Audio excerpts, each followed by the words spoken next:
Yo, what's up sa inyo guys, at ngayong araw nga pala ay may biglaan kaming rides dito sa Laguna. Ngayon nga pala ay nandito na kami sa Pagsanghan, Laguna. At tamang-tama, sobrang blessed namin ngayong araw na to kasi sobrang ganda ng panahon. Kasi nung nakaraan dumaang araw, walang tigil talaga ang ulan. At talagang pinagbigyan kami ngayong araw na to para makapag-rides ulit kami. At ilang minuto nga lang namin sa biyahe. Maya-maya nga lang at nandito na kami sa Via Rosary dito sa Luciana, Laguna.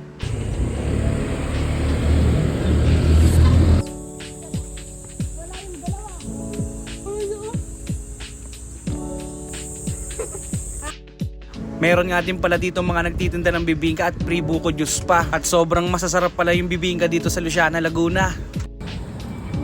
Kanino kaya itong juice? Ay!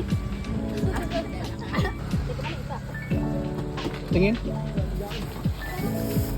Pagkatapos namin maggala-gala dito sa Via Rosary at matikman ang masarap na bibingka dito sa Luciana, Laguna, agad-agad na nga rin pala kaming umalis kasi may pupuntahan pa kaming next destination dito sa Luciana, Laguna. Sa sobrang ganda ng place na yon, kaya siya kilalang kilala, at ngayon nga ay pupuntahan namin yung lugar na yon, at ayun ang napakagandang Hulugan Falls dito sa Luciana, Laguna.